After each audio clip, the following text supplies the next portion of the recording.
Gontzala Mulitzeke alde batetik bere garazen hiribilduek eta sortu zinien emandako eskubide batzuk eta bai Durangoko hiribildue o Donostikue o Gasteizkue o igual hasieratik Iruña incluso Jakako eta herritarrosek hiribilduetan da bizi zena ez eskubide izaten badago beste esan nahi bat eta foru edie herri baten ohiturek idatzile jarri eta lege bihurtzia. Osa, nolabait, ez dela makroentidade batek edo parlamentu batek indiko legiek, baizik eta herritarren ohiturek. Osa, herrisek batzarretan da herrigiruen eragitzana hori legeikia, ez? Eta hori da, azken baten, erabaki bat, osa, herrisek eragitza eta guk esateko, herri batek eragitzeko eskubide duke, bai edo bai, ez?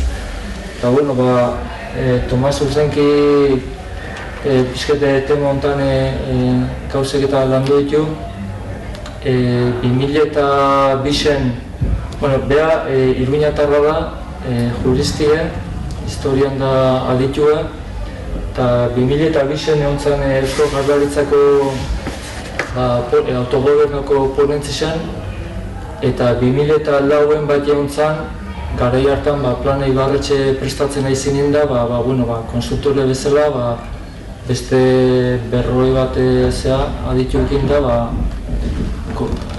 plan horren pixkete detaile eta goraderak eta aztertzen ez Madreiko parlamentun da aurkeztu baina eta itzaldixe euskeraz gutxoara moldatzea Tomas, baina, igual itzaldi bat emateko moduen, igual behar da ez. Orduan, itzaldixe erderaz engo du, baina, gero zuek galderak ikeko orduan, ez zuten bezala galdetu, eta... Tomas, cuando quieras... Gabon denori eta eskerrik asko etorseagatik.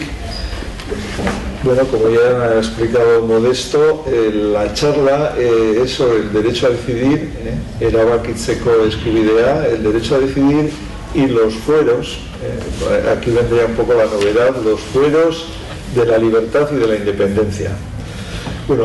El derecho a decidir es un derecho general, o sea, es fundamental entre los derechos humanos, tanto como la libertad, el derecho a la vida, el derecho a la igualdad, el derecho a decidir. O sea, se sustenta el principio democrático precisamente en la capacidad que tienen todos los seres humanos de decidir, ¿no? O sea, la libertad, decidir, poder disponer también de los bienes.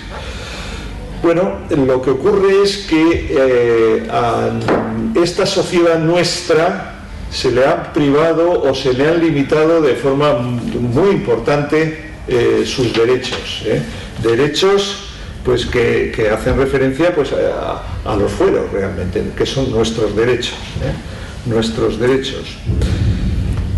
El tema es que se ha confundido un poco como si el derecho a decidir fuese algo ajeno a nosotros, ¿no?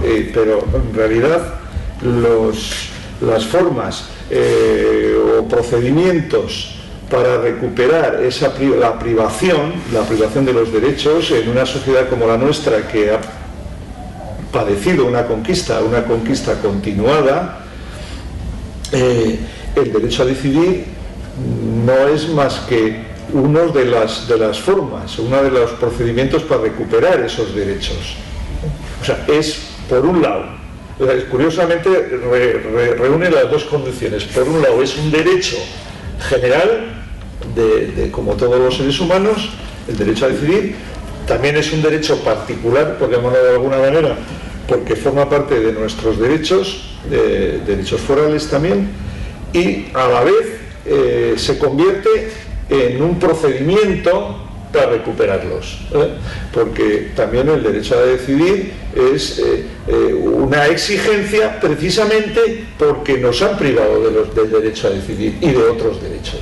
Entonces es por un lado objeto de nuestra realidad, de nuestra realidad como sociedad diferenciada, pero también es la forma de conseguir la recuperación del mismo y de los demás derechos. Se convierte en una auténtica clave de la recuperación de los derechos. He dicho que hemos sido privados de los derechos. Bien, hemos sido privados de los derechos, hemos padecido una auténtica negación de los derechos, negación del derecho a decidir. Y esta negación no solamente la padece nuestra sociedad política, sino también otras, ¿no? Y solamente me voy a remitir al caso de Escocia y de Cataluña.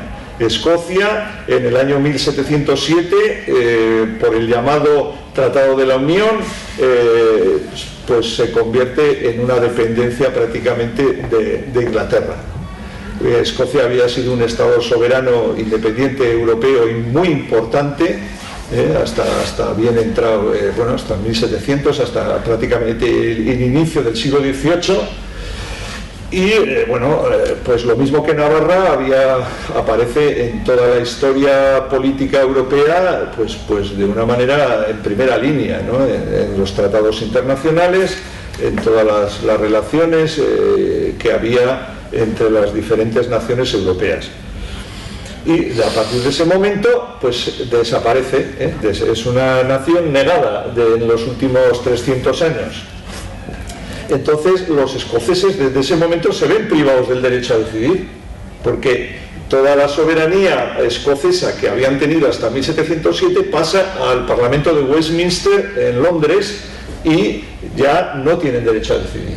Entonces los escoceses reivindican el derecho a decidir, pero claro, un derecho a decidir que ya saben en qué consiste, en recuperar su soberanía. Cuando van a votar en septiembre próximo, van a votar por la devolución de la soberanía que se había ido de Edimburgo a Londres. O sea, recuperan la soberanía, recuperan el derecho a decidir y todos los derechos.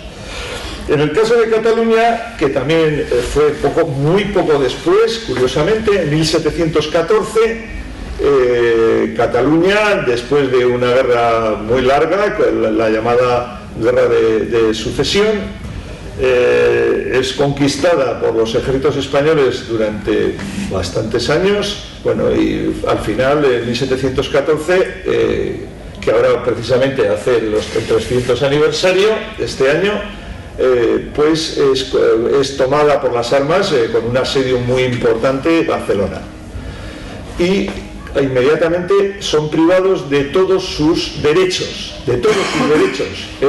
civiles, o sea, el derecho civil, el derecho político, sobre todo el derecho político, todas sus instituciones, el poder legislativo, ejecutivo, judicial, desaparece y se les dan pues el derecho español, el derecho de Castilla.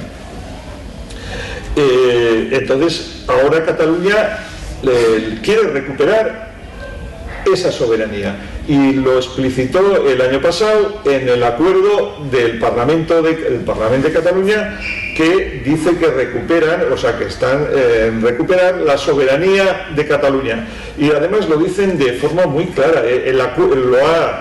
Lo ha anulado el Tribunal Constitucional hace unos meses, pero en realidad para los catalanes sigue sirviendo. O sea, ellos han decidido recuperar las instituciones, recuperar todos sus derechos, y lo dicen explícitamente en el acuerdo. El 60% del texto del acuerdo se hace referencia a esos derechos históricos de Cataluña que tenían antes de 1700, y también a la voluntad democrática de la sociedad catalana desde entonces de recuperar esas leyes, lo que nosotros llamaríamos fueros, que también en Cataluña se llegaron a llamar fueros en muchas ocasiones.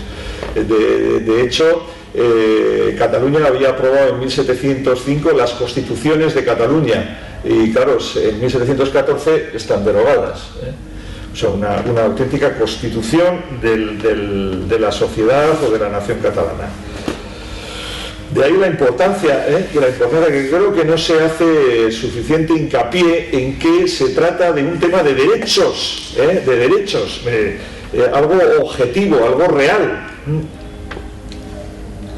Todos sabéis lo que significan los derechos, en cuanto que si te llevan a un juzgado y te condenan, pues fíjate si te aplican después de un pleito esos derechos. Y además en las relaciones pacíficas entre ciudadanos o entre ciudadanos y la administración, los derechos son algo objetivo, es una realidad. Bueno, pues no es lo mismo regirte por tus propios derechos que por los derechos de la sociedad conquistadora o de los conquistadores. En el caso de Navarra, las conquistas, así como en estas dos naciones, Escocia y Cataluña, fueron en fechas muy concretas. La conquista en 1707 para Escocia y en 1714 para Cataluña. Sin embargo, en Navarra ha sido a lo largo del tiempo, son unas conquistas continuadas. Pues empiezan en 1176 en una parte de Vizcaya y en La Rioja, el año 1200 en el resto de Vizcaya, Guipúzcoa y Álava, y en 1453 en la parte de la Vasconia continental, o sea, por parte de Francia, y en 1461 es lo que ahora llamamos la Rioja Alavesa, pero que era la Sonsierra Navarra hasta ese momento, también es conquistado. Y luego en 1512 se conquista el resto de la Alta Navarra, Nafarroa-Garaya.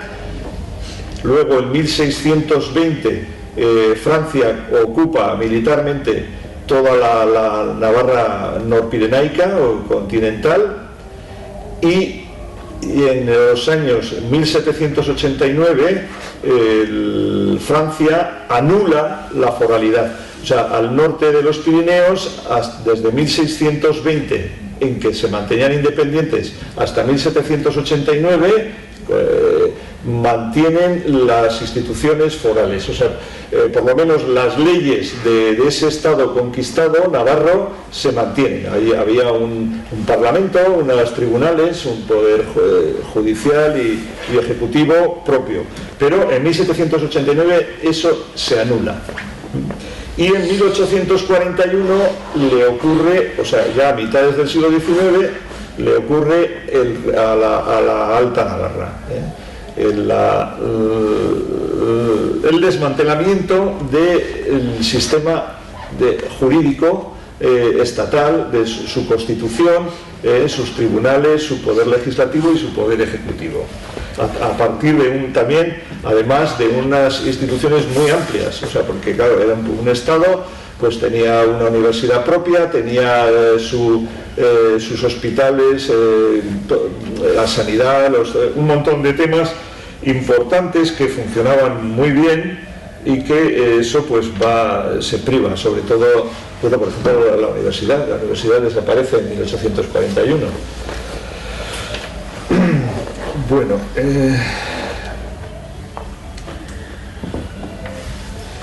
también en el tema de la negación de los derechos de Navarra, en lo que respecta también a la Navarra marítima o las Vascongadas, a partir del siglo IV se habla de la voluntaria entrega, y luego también de un régimen paccionado, pero todo eso es en realidad un eufemismo y no realmente cierto. Hay una posición de dominio, de superioridad por parte de Castilla o de España, y una supeditación por parte del territorio conquistado, de los habitantes de la zona conquistada. Entonces no hay una igualdad, o sea, realmente es una subordinación siempre permanente.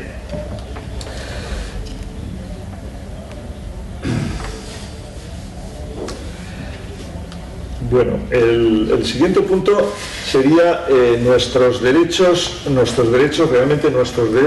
fueros de la libertad y la independencia. En este aspecto no se debe de confundir la realidad objetiva de los derechos, de los fueros, el ordenamiento jurídico-político propio, de las ideas subjetivas, que hacen referencia más bien a los pensamientos que se han ido articulando pues para hacer referencia a los fueros, pues por ejemplo los ismos pues el fuerismo o el mismo nacionalismo, que son ideas, ideologías, pero que no son realmente el objeto central. La realidad objetiva son las instituciones, las leyes, el conjunto del ordenamiento jurídico, político y civil propios. Eso es muy importante tener en cuenta. Las realidades, sin embargo, subjetivas, pues bueno, como he dicho, son las ideologías, ¿no? Y las objetivas, pues hay que tener en cuenta que hacen referencia pues al Estado, a la Nafarroa Osoa, a toda la unidad territorial que tenía sus relaciones internacionales, reconocida también en el conjunto europeo, y que, bueno, eso es lo que engloba a una sociedad diferenciada. O sea, muchas veces nos confundimos y pensamos que esta sociedad única, puede estar fraccionada o partida, dividida por las provincias, por divisiones administrativas, cuando esto es posterior a las conquistas. O sea, son realmente la estructura que organiza la potencia conquistadora. No realmente son una decisión de la sociedad. Esa división provincial, esa Saspiadat, pues es una división no autóctona, no propia. Entonces, la unidad de la sociedad está por encima. Por eso hace referencia más a la Nafarroa Osoa, al conjunto de la sociedad política,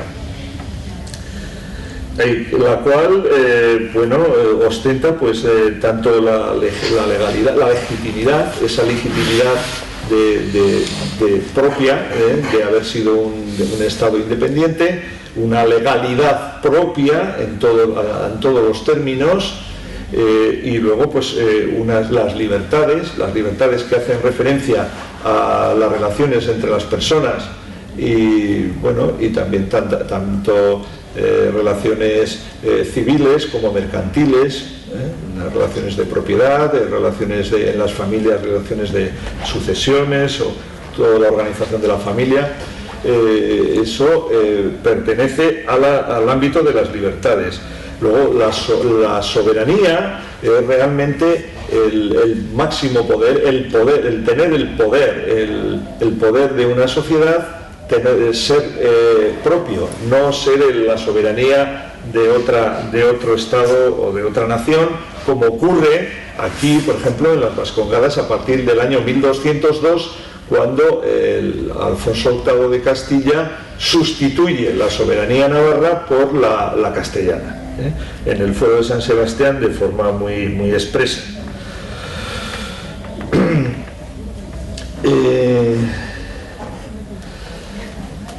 Esta manifestación de esa realidad objetiva queda también muy concreta en la voluntad manifestada por los miembros de las Cortes de Navarra en 1795, además que tenían mucha relación con los caballeritos de Azcoitia, de la Vascongada, cuyo palacio está aquí al lado, con una voluntad clara de recuperación de la nación. Tanto es así que además los miembros de las Cortes de Navarra, los miembros del tercer estado, representantes de 33 ciudades, villas y valles de Navarra, estos dejaron constancia de la voluntad de convertir las Cortes de Navarra en Asamblea Nacional, de la misma forma que había ocurrido 6 años antes en París, cuando las Cortes o los Estados Generales de Francia se transforman en Asamblea Nacional por la sumisión al tercer estado, que engloba pues tanto a la nobleza como a la Iglesia, conformando lo que es la Asamblea Nacional. Pues ese proceso de democratización y de cogida de fuerza por parte de la sociedad se apodera realmente del Estado. Eso también se quiere hacer aquí. Bueno, no se puede, pues porque la Iglesia, que es la Iglesia española controlada, la Iglesia navarra después de las conquistas es sustituida por la Iglesia española, y en 1795 pues no se puede. El virrey manda informes a Madrid diciendo de las pretensiones que tenían el tercer estado, pero bueno, no se consigue, pero ahí queda constancia de esa voluntad. En 1830 las Cortes de Navarra, la última reunión de las Cortes fue en 1829, y su Diputación del Reino en 1830 lo manifiesta también, que Navarra no cede en absoluto su soberanía, sus fronteras que estaban en el Ebro, aunque la presión de siempre de Madrid era pasarlas al Pirineo. Navarra no se niega, y también pues a la defensa de todo su sistema jurídico, ¿no? Navarra no quería perder sus derechos, sus leyes, su constitución. Y otra fecha importante, ya también en época contemporánea, es que estamos hablando de lo que vivieron nuestros bisabuelos y tatarabuelos, estamos hablando de época contemporánea, no de la Edad Media, no de remotísimos tiempos, sino de algo actual. En 1856 se firma en Bayona el tratado entre España y Francia para imponer la frontera que va de la Mesa de los Tres Reyes a Hendaya, una frontera nueva, o sea, es una frontera que está hecha en época contemporánea. No habían tenido tiempo, por lo visto, de hacer la frontera hasta la edad contemporánea, y es precisamente después de que en 1841 desmantelaran las instituciones del Estado navarro, pues 15 años después pasaban la frontera, pasaban en el 1841 la frontera del Ebro al Pirineo, y 15 años después amojonaban esa frontera, dividiendo a Navarra, y además diciendo claramente que en ese tratado se dejaba constancia de la división de las dos Navarras. Es que lo pone literal, o sea, no tenemos que remontarnos a algo muy antiguo. En el tratado internacional vigente entre España y Francia se dice que en 1856 se divide a las dos Navarras. Entonces, ¿para qué más claro que eso a la hora de formular nuestro derecho a decidir y de reclamar nuestros derechos? Reclamar, no ejercerlos, ¿no? Porque ¿quiénes son ellos para dividir a las dos Navarras?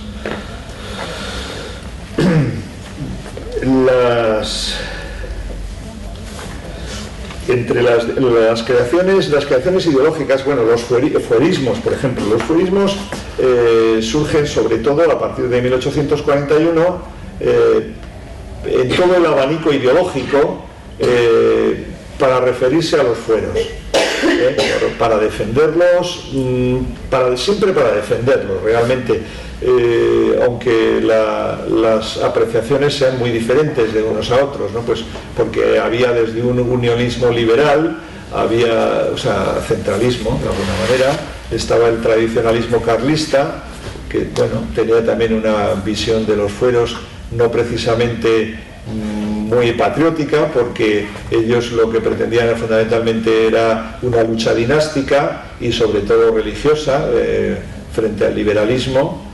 Y luego pues había otro, sí que hubo un patriotismo que pretendía defender esas instituciones, los éuskaros, los napartarras, que son anteriores, bastante anteriores a la creación por Sabino Arana en 1895 del Partido Nacionalista Vasco.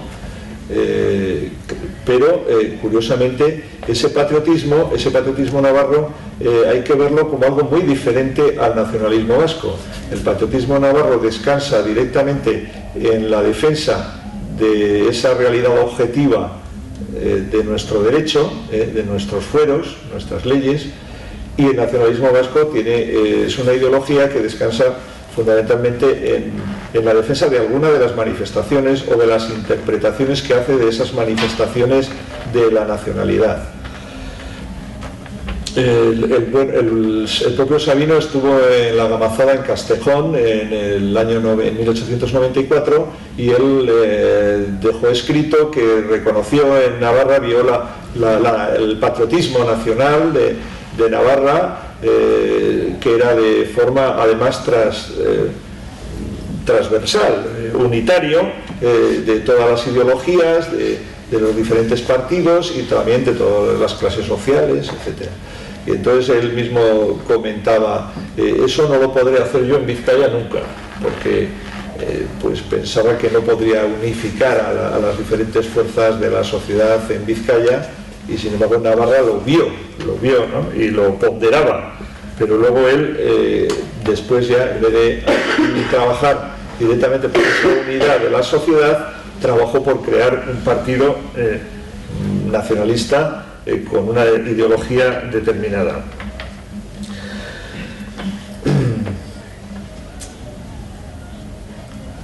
Bueno, ¿cómo vamos de tiempo?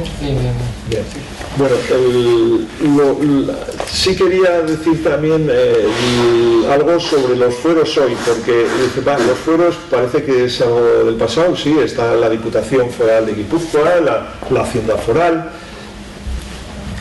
pero los fueros hoy son una realidad muy importante.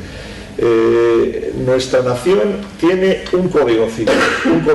Nosotros pensamos que en Guipúzcoa solamente pues tenemos el Código Civil español, y luego desde el año 1993 que el Parlamento de Gasteiz aprobó la ley de derecho civil foral de la Comunidad Autónoma del País Vasco.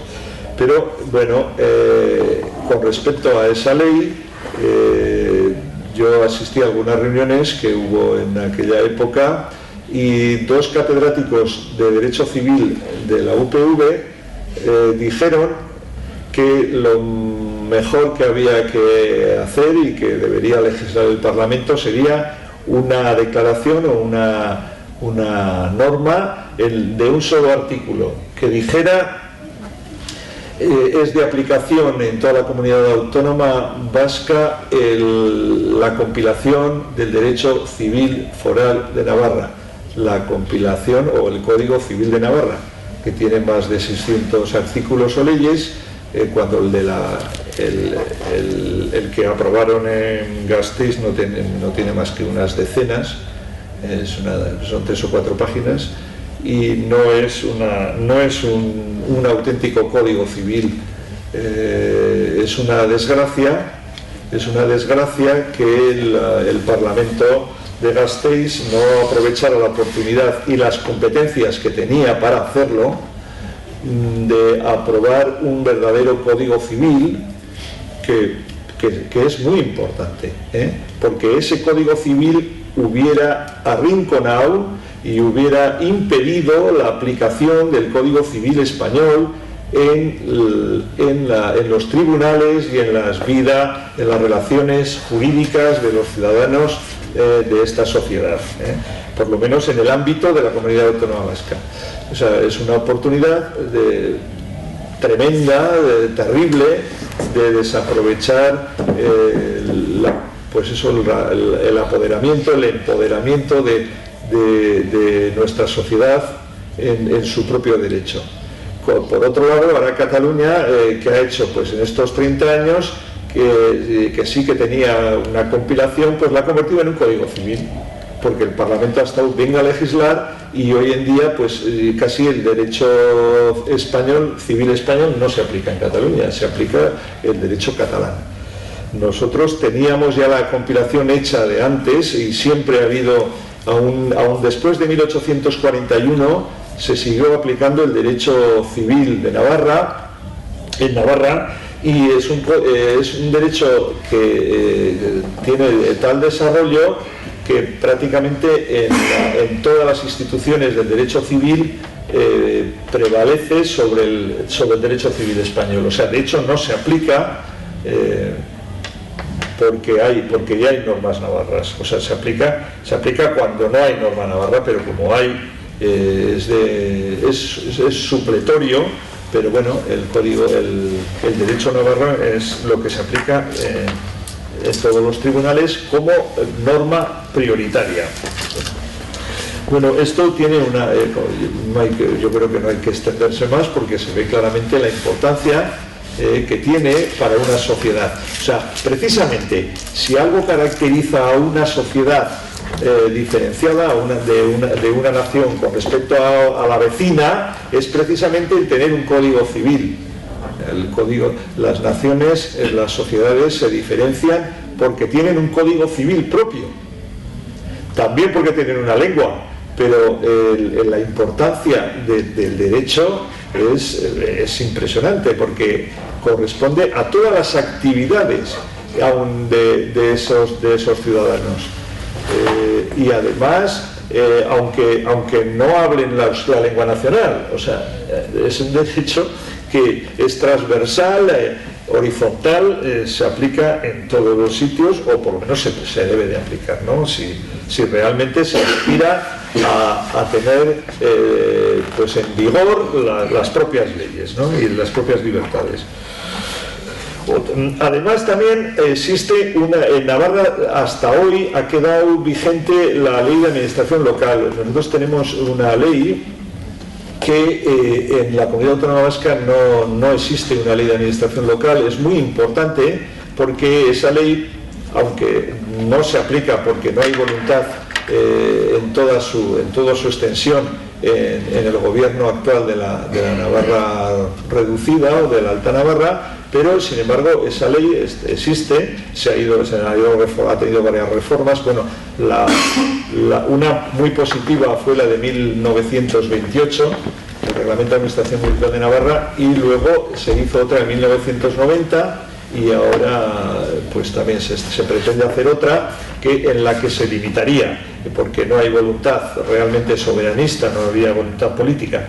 Pero con esto lo que quiero decir es que tanto en el derecho civil como en el derecho de administración de las ciudades y de los pueblos, nosotros tenemos esas instituciones todavía vigentes que se pueden aplicar. Luego, otro punto, la fiscalidad. La fiscalidad es una constancia de nuestra soberanía hacendística.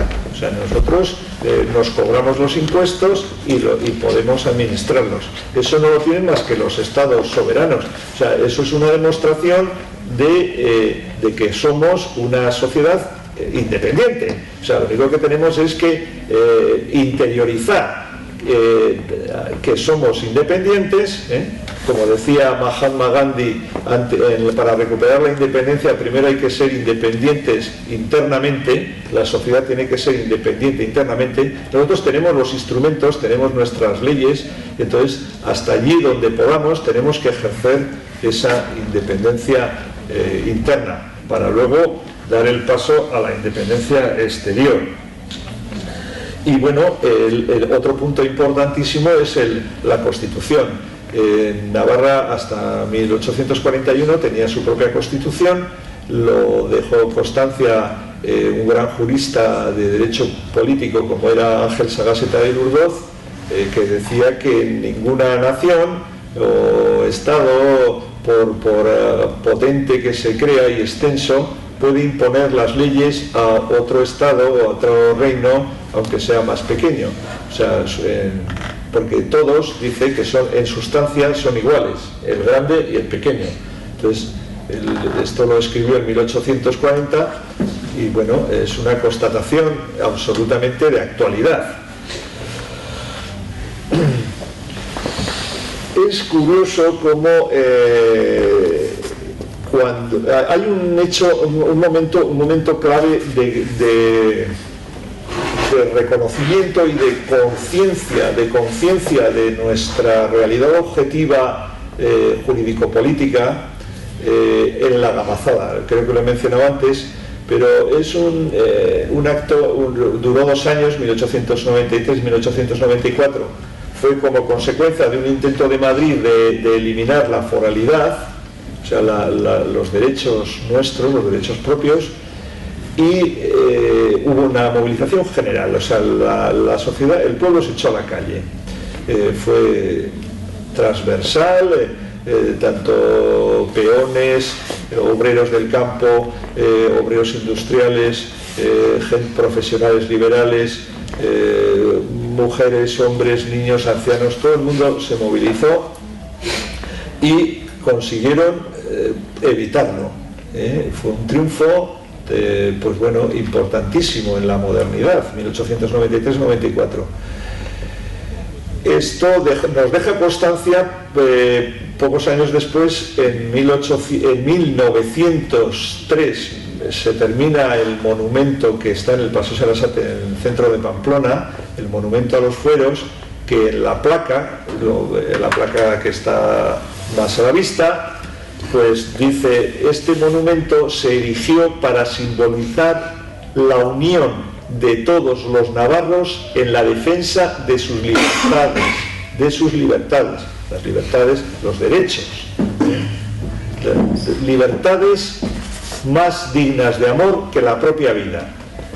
O sea, esa placa tremenda, enorme, en bronce, preside pues, la capital, la Iruña, la capital de la Navarra entera, de la Nafarroa Osoa, y verdaderamente es una manifestación, un símbolo de nuestros derechos, de nuestras libertades, que no se suele utilizar, o sea, no se le da la importancia que tiene.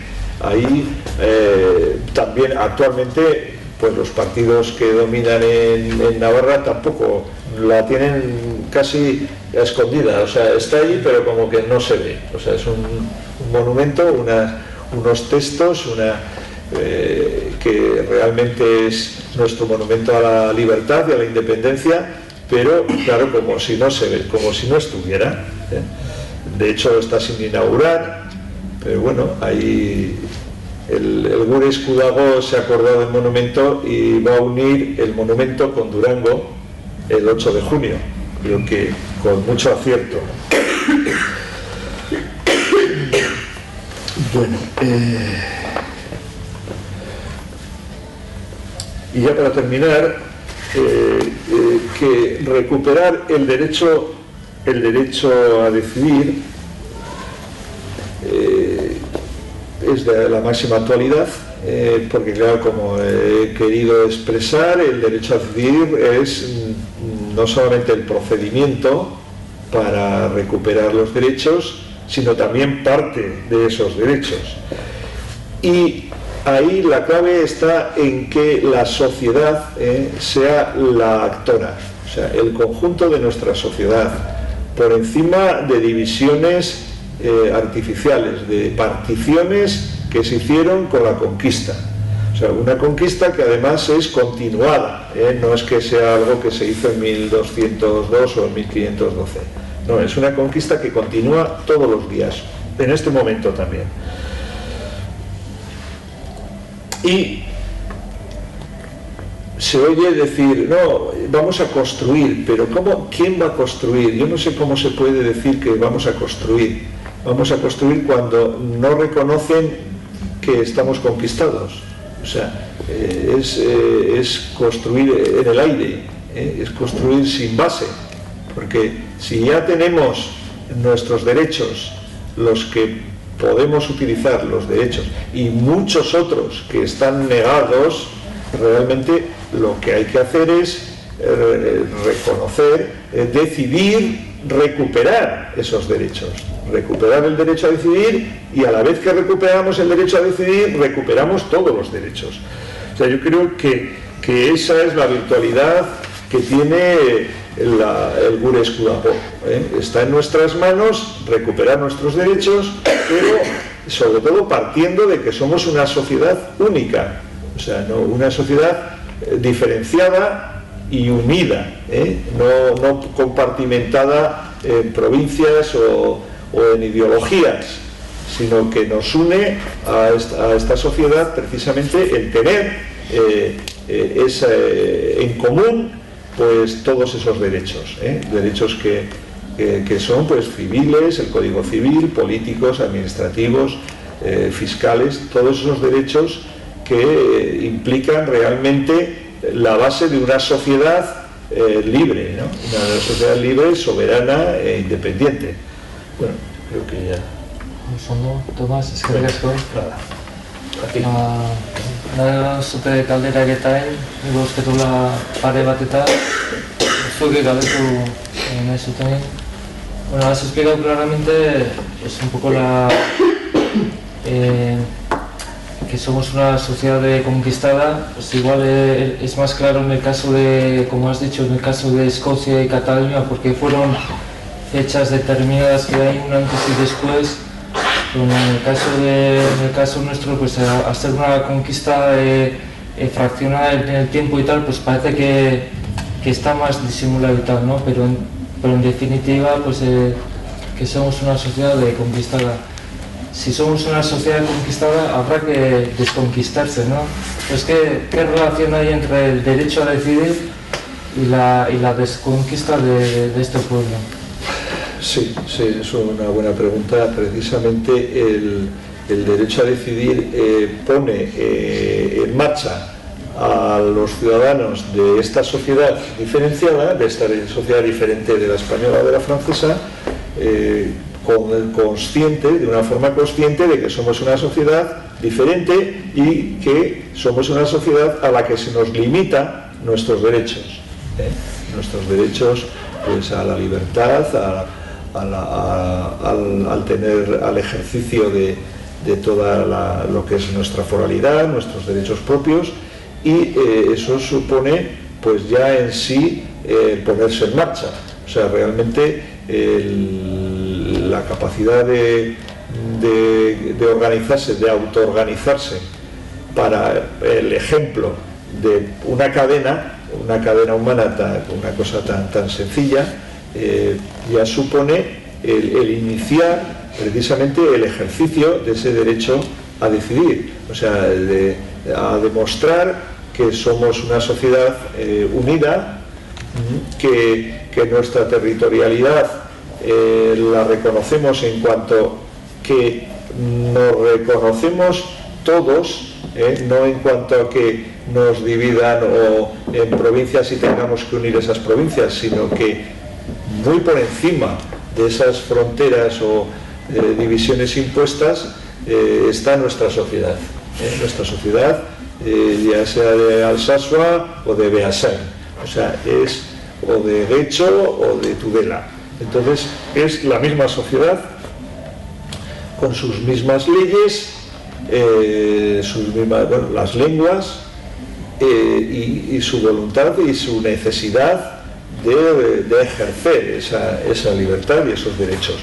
Entonces, precisamente la desconquista empieza así, ¿no? La desconquista empieza ejerciendo el derecho a decidir. Yo creo que parece una nimiedad. Dices, el derecho a decidir es como una actividad life, ¿no? Una actividad pues inofensiva. Yo creo que no. Yo creo que tiene tal fuerza o más como de cuando se gritaba en tiempos de la ley paccional de la gamazada, viva los fueros, viva Navarra, viva las libertades, o viva la independencia, o ahora Navarra independiente, o ahora Euskadi independiente. Pues gritar queremos ser libres, queremos decidir.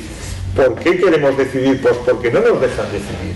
O sea, nunca le preguntaron a este pueblo que si quería perder sus libertades, si quería perder su independencia. No se lo preguntaron ni en 1200, ni en 1512, ni en 1620, ni en 1789, ni en 1841. Nunca le preguntaron, nunca. Y eso que había poderes legislativos, instituciones representativas, o sea, las Cortes de Navarra, parlamentos, pero nunca les preguntaron, ni les dijeron, a ver, ¿acordáis vuestra disolución y la incorporación al Parlamento de España o de Francia? Eso nunca nos han preguntado.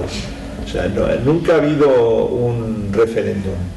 Entonces, por eso queremos recuperar nuestro derecho a decidir. O sea, en realidad es un derecho que nunca hemos renunciado, pero que queremos ejercerlo. Entonces, reivindicar el derecho a decidir creo que es lo más revolucionario, o sea, lo más realmente eficaz que se puede hacer. Lo mismo que está haciendo Escocia. Realmente Escocia no piden más que el derecho a decidir. Parece una obviedad, una nimiedad, pero tiene una fuerza enorme. El derecho a decidir, claro, se materializa en una consulta, tanto en Escocia como en Cataluña, pero no es solamente la consulta. Pues fíjate, Escocia está desarrollando con el derecho a decidir pues toda su estatalidad también, y Cataluña igual. Realmente cada vez están funcionando como si fuesen estados, tanto Escocia como Cataluña, como si fuesen estados independientes, y ya están relacionándose con las otras naciones a ver cómo se les van a reconocer. Funcionan ya como estados. Y Cataluña, la sociedad catalana en este momento funciona como una nación independiente. Solo falta ese reconocimiento exterior, esa plasmación exterior. Pero todo empieza por eso con algo tan inofensivo como el derecho a decidir. Por eso el derecho a decidir tiene una importancia fundamental para la libertad, y para la independencia. En el caso de Escocia, pues tiene una territorialidad pues bien definida, ¿no? Que no es nuestro caso, que tenemos una división territorial que, como has dicho tú, pues no la hemos elegido nosotros. Entonces, esa división territorial que tenemos ahora, ¿qué supone para nuestra unidad de nuestra sociedad política? Oye, antes de seguir, si me traes una botellica de agua. Sí, bueno, el tema de la unidad territorial sí que es una ventaja para Escocia y para Cataluña. O sea, realmente ellos, por lo menos, tienen ya bueno, sobre todo en el caso de Escocia, la mayor parte de la sociedad escocesa está dentro de las fronteras de la Escocia actual. O sea, que puede quedar algún pueblo, alguna ciudad que se la quitaron los ingleses y todavía no está en Escocia, pero bueno, la mayor parte, prácticamente todo es Escocia. Entonces, claro, eso ya es una ventaja muy grande, porque tienen muy definido la sociedad escocesa, el sujeto político que es la sociedad escocesa, no el territorio. Es que si no, aquí no vamos a confundir. Los territorios no deciden, los territorios no tienen derecho a decidir. El que tiene derecho a decidir es la sociedad. La sociedad. Nosotros la sociedad la tenemos. Nuestra sociedad está también al sur del Ebro. Está en Mugas, que ahora pueden estar en la provincia de Burgos, y en mucho terreno además. Pero nuestra sociedad está ahí, por encima de esas fronteras impuestas. Entonces, nuestra realidad objetiva es la sociedad, que se manifiesta de muchas formas. Por ejemplo, no me voy a detener, pero excesivamente, pero el derecho todavía da testimonio de que la unidad de la Navarra Osoa, la unidad navarra, está en el norte de Burgos. O sea, hay muchísimos pueblos del norte de Burgos que en donde se aplica derecho navarro, a pesar de la fuerza que puede tener el derecho castellano impuesto por la fuerza bruta también y por la fuerza de sus tribunales. O sea, la sociedad está en Miranda de Ebro, está en el Valle del Osa, está en muchos territorios que están desgajados, y en lo mismo en La Rioja, desgajados del territorio que queda en lo que ahora es la Alta Navarra o Guipúzcoa, Vizcaya y Álava. Entonces, la territorialidad es la de la sociedad, de esa sociedad que coincidía y coincide con la del Estado independiente navarro. Entonces yo creo que ahí eso para nosotros es un hándicap, pero lo tenemos que utilizar también como una ventaja. Nosotros tenemos que nos dirigimos a la sociedad, no a los territorios. O sea, y lo está haciendo muy bien Gure Escudagó, porque se dirige a la sociedad por encima de las mugas, no se para en la muga, pues ahí en Etxegárate, no se para, o sea, sino que la cadena une Iruña y Durango. O sea, atraviesa varios de los territorios en los que está dividido actualmente esta sociedad, este país. Entonces yo creo que eso es de primera, una afirmación, una demostración de la unidad de esta sociedad. O sea, yo creo, pero para ello también es importante tener en cuenta esa realidad objetiva de la Nafarroa Osoa. O sea, porque si no nos estamos dificultando muchísimo las cosas. O sea, si nosotros somos una realidad social y jurídica y una realidad histórica, nos tenemos que aferrar a ello, o sea, porque es así. O sea, no podemos hacer dejación de algo que nos favorece. O sea, no vamos a decir, no, es que el euskera, Euskal Herria, pues se ha ido reduciendo. Sí, claro que pues en los últimos 200 años se ha perdido muchísimo territorio donde se hablaba euskera. Ahora se está recuperando algo, pero tampoco es determinante. Sin embargo, los derechos de la sociedad a ser libres, aunque hablen en castellano o en francés o en gascón, pues se mantienen. O sea, quiere decir que nuestra sociedad, nosotros llamamos a toda la sociedad, aunque hable en diferentes lenguas. O sea, todos somos miembros de la misma sociedad y tenemos los mismos derechos. Y una cosa, ¿hay alguna diferencia entre la sociedad política vasca o navarra y la sociedad política española? Yo creo que es notabilísima diferencia. O sea, la sociedad política española es una sociedad política que se beneficia de un estatus de sociedad conquistadora. Lo vemos continuamente sobre nuestra tierra, sobre nuestra sociedad. Es una sociedad privilegiada porque es una sociedad conquistadora. Por mucho que se hable de la igualdad constitucional o de la igualdad de derechos de los ciudadanos españoles, eso en la práctica no es cierto, porque existe una sociedad subordinada, dominada, minorizada, negada, que primero porque para tener la igualdad con respecto a la sociedad española tendría que verse reconocida en sus leyes, en todo su contenido, pues fruto de esta propia sociedad, o sea, su propia normativa, su propia foralidad, que la española lo tiene, la navarra lo tiene, pero una domina a la otra. O sea, no hay una relación de igualdad. Entonces, claro que son dos sociedades diferentes. Son dos diferentes porque tienen su organización social, jurídica, diferenciada. Y esto, pues, bueno, lo mismo con la francesa. Somos sociedades diferentes. Entonces, la única forma de tener una relación de igualdad es el reconocimiento, el mutuo reconocimiento, el mutuo respeto, y de esa manera sí se podría tener una relación de igual a igual, como ocurrió en otras épocas. Lo que pasa es que esa relación de igualdad se perdió por el ejercicio de la fuerza, de la violencia, de la guerra, de las armas. Entonces se impuso una sociedad sobre otra. Entonces en realidad es eso, hay una sociedad dominante y una sociedad dominada.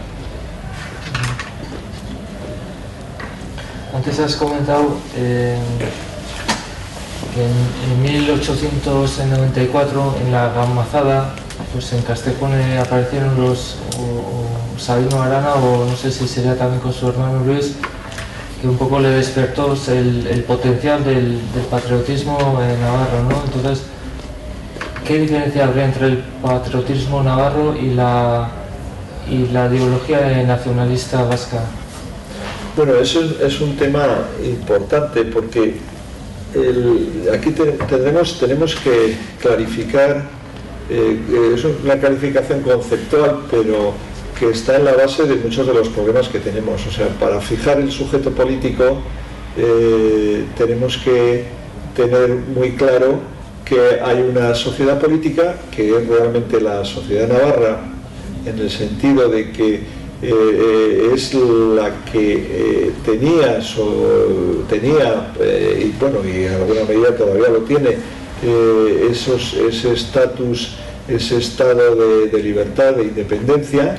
Y luego existe una comunidad cultural, lingüística, euskalduna, que no puede sustituir a la política. O sea, la realidad política y la realidad cultural son, sí, complementarias o forman parte de esa misma sociedad, pero no se deben de confundir. O sea, que no se puede reducir todo a la comunidad cultural ni reducir todo a la sociedad política. Yo creo que son manifestaciones complementarias, manifestaciones que tiene una sociedad. Una sociedad puede tener diferentes comunidades culturales, pero ser solo una misma sociedad política.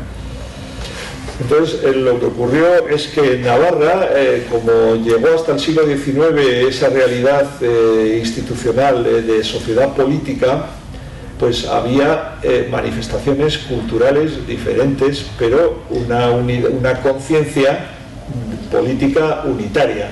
O sea, un señor de Corella o de Tudela pues se sentía navarro perfectamente, porque para él Navarro pues era un objeto, una manifestación política, un concepto político. Y luego euskaldun, pues claro que había todavía muchos más que ahora, muchísimos navarros euskaldunes, pero eso no tenía una connotación política, pues no tenía. Y Sabino, cuando vino a Pamplona, estuvo allá también en Castejón, y pues vio que la importancia de ese patriotismo político, de transversal y unitario. Pero él optó por una opción cultural, más nacional, desde el punto de vista lingüístico, fundamentalmente étnico. Y bueno, pues es lo que hay, o sea, el resultado es lo que tenemos. Llevamos pues casi 120 años de nacionalismo cultural, de nacionalismo lingüístico, y no hemos conseguido la independencia, o no hemos conseguido la recuperación de la soberanía y de las libertades.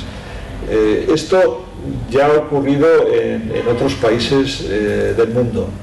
O sea, se ha visto que el nacionalismo lingüístico es más débil ante la presión de la nación dominante, porque pues le puede de alguna manera ningunear diciendo, bueno, ya te dejamos hablar esta lengua que tienes minorizada, este dialecto que tienes, ya te dejamos, pero mientras no te metas en política La política es para los que hemos vencido y dominamos el país, y para los conquistadores, esos son los que pueden hacer política. Entonces la nación conquistada, pues le dejan, bueno, pues utiliza un poco tu lengua, pero con muchas dificultades. Entonces es una forma de entretener, de debilitar muchísimo a la nación conquistada. Lo que teme la nación conquistadora es que esa nación conquistada realmente se organice políticamente y reclame sus derechos políticos, su independencia, quiera terminar con la conquista que padece, y con la subordinación. Entonces, por eso el patriotismo, por eso yo distinguía el patriotismo navarro, que tuvo esa manifestación tan clara en la Gamazada y en el Monumento a los Fueros, y todavía casi hasta el 36, pero claro, el genocidio del 36 prácticamente acabó con el nacionalismo navarro, el patriotismo navarro. Yo creo que ahí tuvo unos problemas tremendos. Se les persiguió realmente como nacionalistas vascos.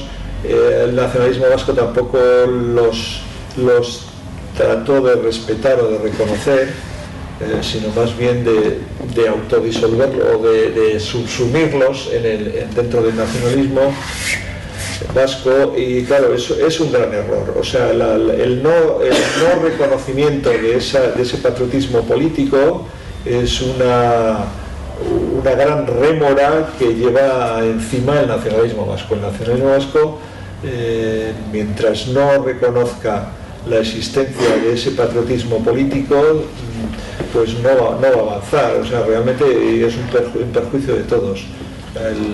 Hay que reconocer la existencia de esa realidad, de esa realidad objetiva, de ese patriotismo social, cívico, y por otro lado, de alguna manera coordinarlo o hacerlo compatible con la defensa de los derechos de la comunidad lingüística y de los derechos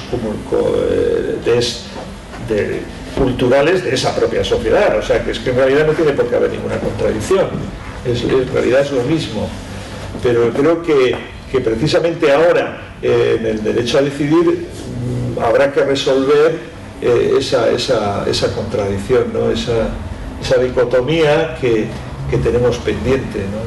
Por mucho que se pretenda ir por senderos, por atajos, para zafarse de coger el toro por los cuernos, de querer evitar reconocer la realidad, la centralidad de Navarra como base fundamental del Estado, de los derechos y de los fueros de esta nación, pues es un error. O sea, es un error que nos está perjudicando muchísimo.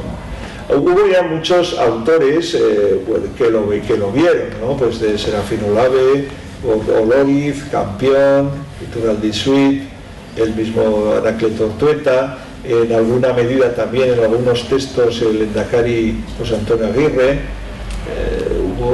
Ha habido gente, se ha hecho, pero resulta que la inercia de un nacionalismo excesivamente ceñido a lo cultural, pues no valora algo que es esencial en todo movimiento soberanista. Es esencial la recuperación de los derechos. O sea, es importante que esté la palabra derecho a decidir.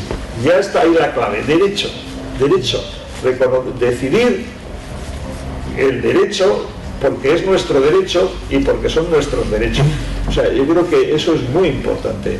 O sea, de ahí, sí, por ese camino, por esa vía, sí que vamos bien.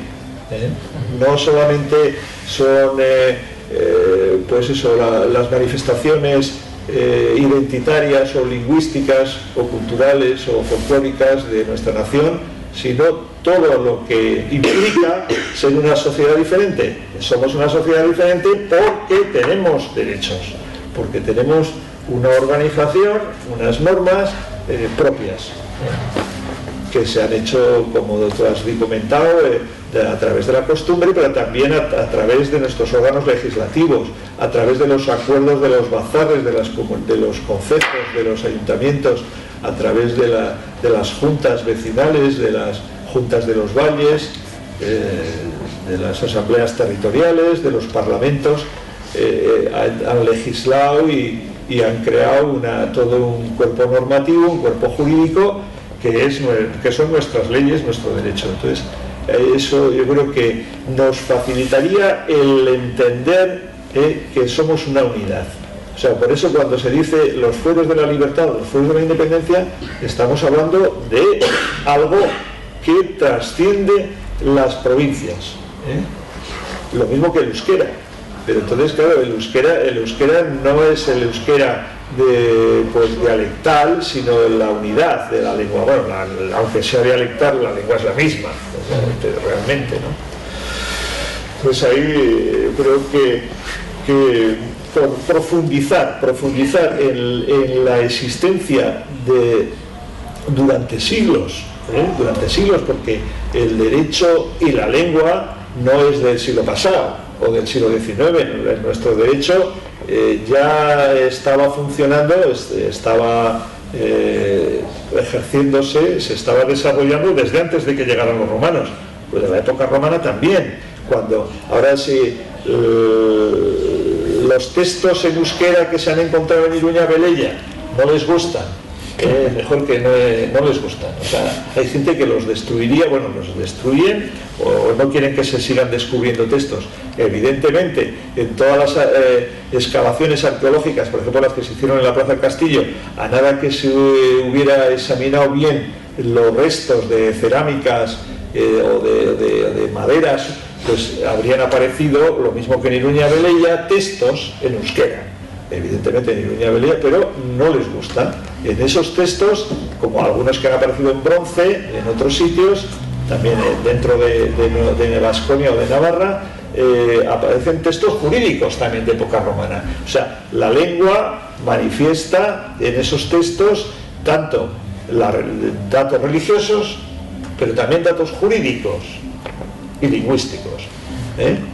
Entonces, eso es, claro, es algo palpable, algo que se ve, tangible, visible, medible. O sea, no es una creación de la fantasía, de una novela, una poesía, no, es algo real. Lo mismo que nuestra sociedad y nuestra gente, pero también esas creaciones indispensables para toda sociedad, que es, para que funcione, es el derecho. Nosotros funcionamos con nuestro derecho, no con el derecho del vecino, que nos obliga a funcionar con el derecho del vecino. Bueno, vamos. Bueno, todavía tenemos unas 10 minutos así. A ver si hacen. Caldera y Gozoe.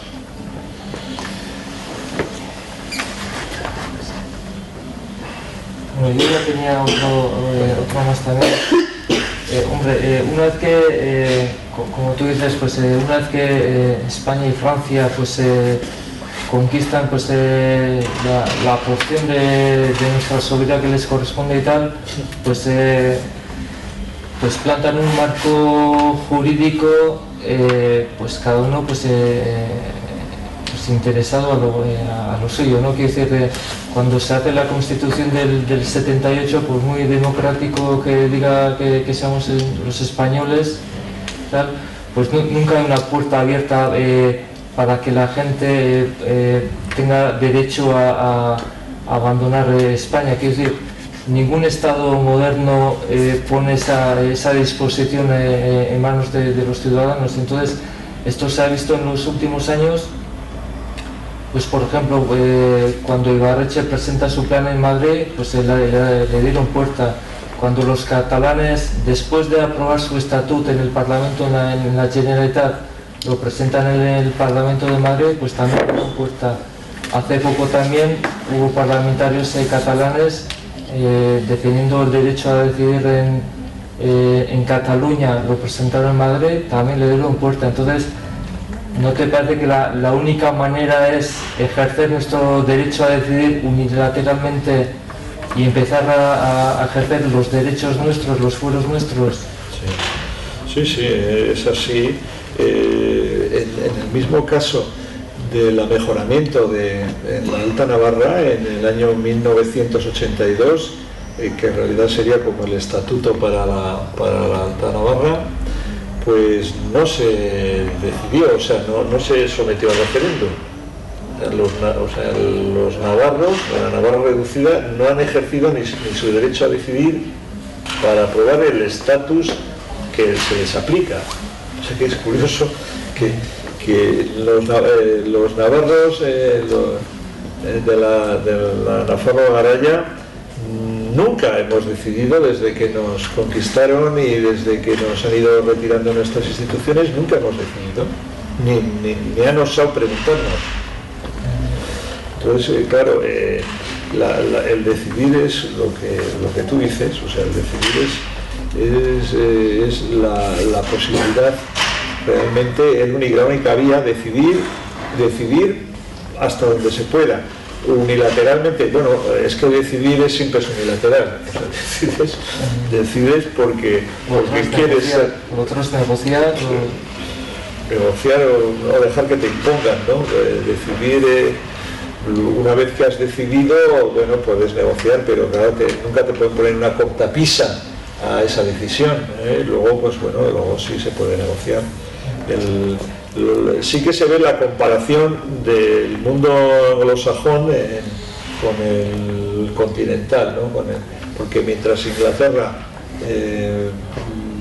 llega un momento que reconoce siempre a la nación que ha conquistado, de alguna manera, pues antes de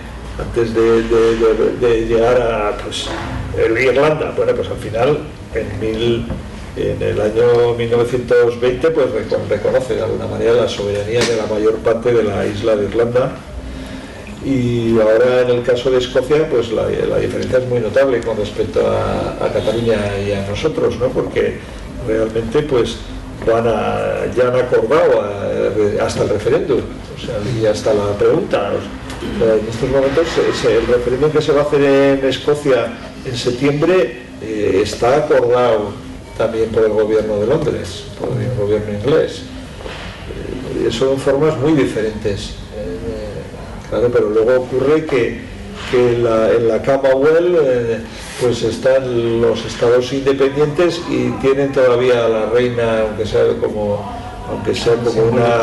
algo simbólico, casi una pieza decorativa, pero la tienen tanto en Canadá como en Australia. Problema, ¿no? Y los mismos escoceses dicen que por eso no les preocupa. Si les reconocen su independencia, que no les importa reconocer a la Commonwealth, no, es igual. O sea, sería, claro, sin embargo, aquí pues el Estado español, el Estado francés son radicalmente pues imperialistas o no admiten ese planteamiento, ¿no? Bueno, pues la diferencia es que las 30 y pico naciones que hay por el mundo que fueron dominadas por España, pues ninguna pertenece a algo parecido a la Commonwealth, ninguna, porque fueron todas unas rupturas unilaterales en la independencia. Pero bueno, son formas. Lo que ocurre es que ahora en la Unión Europea la mayor parte de los estados han adquirido la independencia a lo largo del siglo XX. Los 27 estados, pues prácticamente la mitad o más, son nuevos. Entonces, ¿qué ocurre? Pues que o han estado dominados, o han estado dominando durante bastante tiempo por otras naciones. Entonces el tema no extraña, o sea, a un europeo no le extraña nada lo de Cataluña. Al 90% de los europeos no les extraña nada. Y lo de Escocia tampoco, y lo nuestro tampoco. Si Navarra reivindica internacionalmente la independencia, pues está haciendo lo que debe, porque es lo que fue siempre una realidad independiente. Y luego esto es muchas veces, no, vamos a remontarnos a una Euskal Herria prehistórica, o sea, pero eso no es así, porque lo mismo que las personas, pues somos pues hasta los 10 años pues unos niños, luego unos mozos, luego pues unos señores y tal, pues las sociedades lo mismo, o sea, una época, pues claro, pues hace más de 2000 años, pues es lo que había, ¿no? Pues unos pueblos más o menos independientes, luego vino la época romana, que ya crea más el concepto de ciudadanía. De hecho, a partir del siglo I, pues prácticamente todos los europeos son romanos, ciudadanos romanos, es una ciudadanía, es la primera Europa, durante 500 años funciona esa Europa. Esa Europa romana en la que los euskaldunes eran ciudadanos romanos. Y como se ha demostrado en Iruña Velella, eran ciudadanos romanos y también escribían en euskera. Y hablaban en euskera, evidentemente, pero eran ciudadanos romanos. Entonces, eso os demuestra que se puede ser independiente en Europa, y en esa Europa que se está creando, y bueno, ser ciudadanos europeos y tener nuestra realidad nacional. ¿Qué ocurrió después? Claro, precisamente al derribarse el Imperio Romano por fuerzas, por un lado la Iglesia Católica, que no, de alguna manera compitió con el Estado romano para hacerse dueña del Estado romano a partir de Constantino, pues debilita realmente al Estado. Luego, por otro lado, las invasiones bárbaras germánicas que tienen una visión muy nacional, muy étnica también de la nación, pues fractura Europa. Y entonces nuestros antepasados, que tienen la experiencia de ser una nación ya anterior a Roma y que durante la época romana aprenden también lo que es una ciudadanía más amplia, y además pues bueno, se perfecciona muchísimo también todos los conocimientos de una sociedad, pues bueno, en aquel momento era la más avanzada, y cuando vienen los bárbaros, ¿qué hacen? Pues construir su propia nación, porque, o sea, por eso es un paso más. O sea, primero es una Vasconia que se defiende como puede durante los siglos VI y VII, y luego ya como un paso de perfeccionamiento se crea el reino de Pamplona y el reino de Navarra, a partir del siglo IX, pues prácticamente hasta el siglo XIX. O sea, durante 1000 años los euskaldunes generan esa realidad, esa construcción jurídico-política estatal. Entonces no se puede hacer caso omiso, no se puede obviar. O sea, decir, eso nada, ahora yo me voy a hace 2000 o 3000 años que no sabemos ni cómo éramos, porque es difícil adivinar lo que éramos hace 3000 años, y todo lo que ha pasado después a la papelera. Sin embargo, sí que sabemos cómo éramos en los últimos 2000 o 3000 años, ¿sí? Porque hay documentación y se sabe muchísimo, y además porque hay una continuidad en la evolución del derecho, en la evolución de nuestro derecho, en la evolución de nuestra lengua también. Los euskaldunes de hoy entienden los textos en euskera que salen de hace 2000 años en las excavaciones. Lo mismo que los griegos de Atenas de hoy entienden los textos, en alguna medida bastante, los textos de hace 2500 años del siglo de Pericles. Entonces, claro, se ve que no es que hay rupturas tampoco absolutas, sino que hay un transcurso, un tracto, una continuidad, pues a lo largo del tiempo. Y somos la misma sociedad. Lo que ocurre es que vamos acumulando perfeccionamientos y conocimientos. Entonces no podemos ahora decir, no me vale, mira, todo lo que hay entre el año 1900 y el año 1 me lo tiro a la papelera. O sea, eso es absurdo.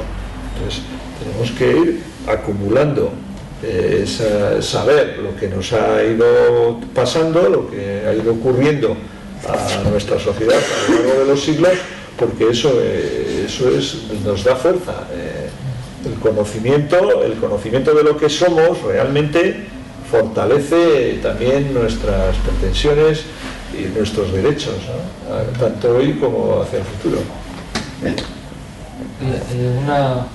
Podríamos estar hasta mañana, pero la verdad que el tiempo ya es... Una última pregunta.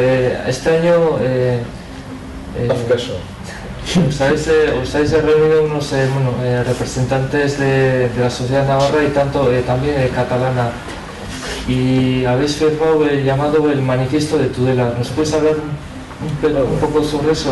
Bueno, sí, en febrero tuvimos una reunión en Tudela y gente de Cataluña y de aquí, y se firmó un manifiesto precisamente recordando que en toda la cordillera pirenaica existe una sociedad con unas relaciones muy importantes. Nuestros derechos se parecen al derecho aragonés y al catalán, o sea, se puede hablar de un derecho pirenaico.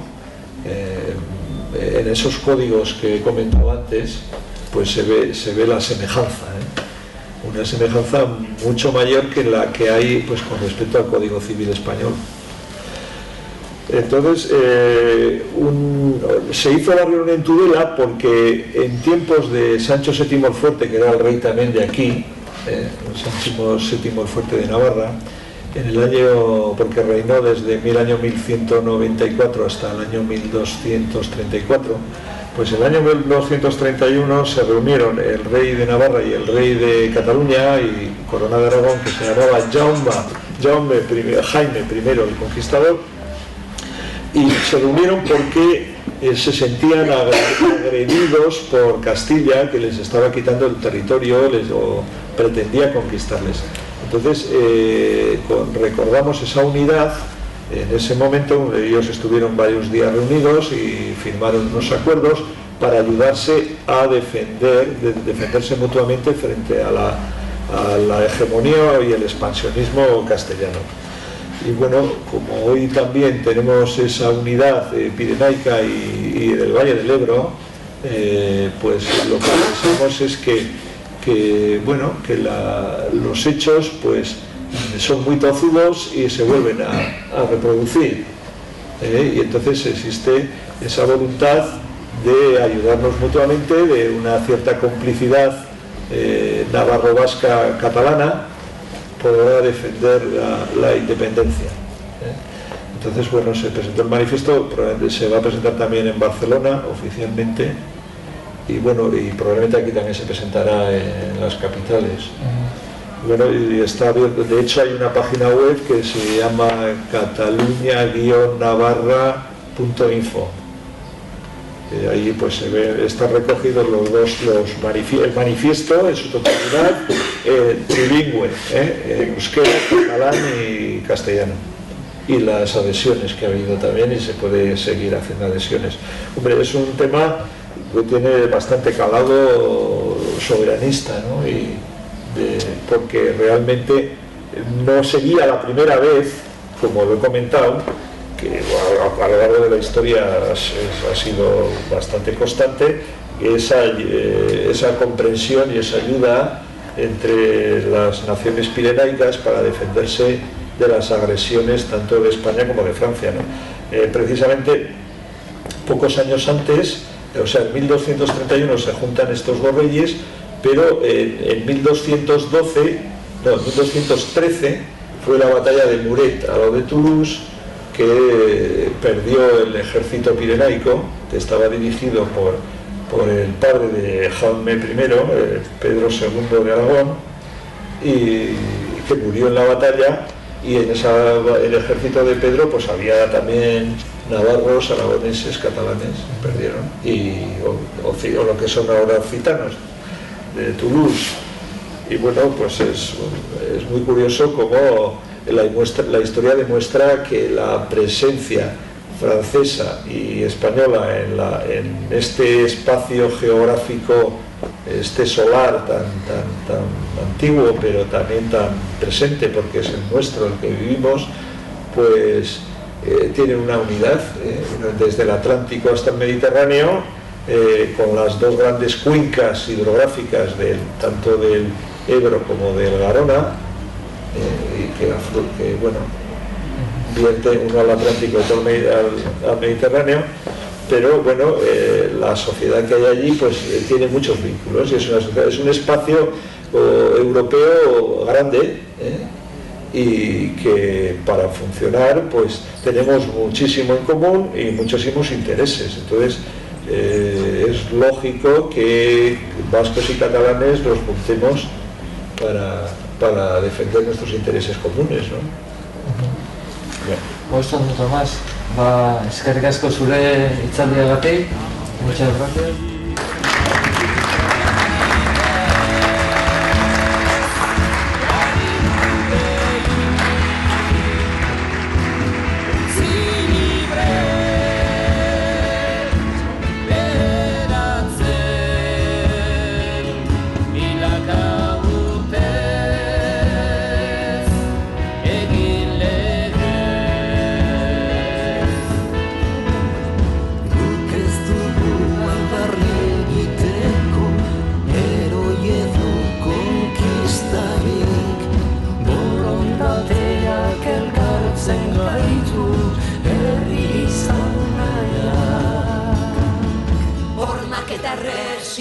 Ez ditugu maite, elkarrekin bizi nahi dugu soilik, ez dugu beste inor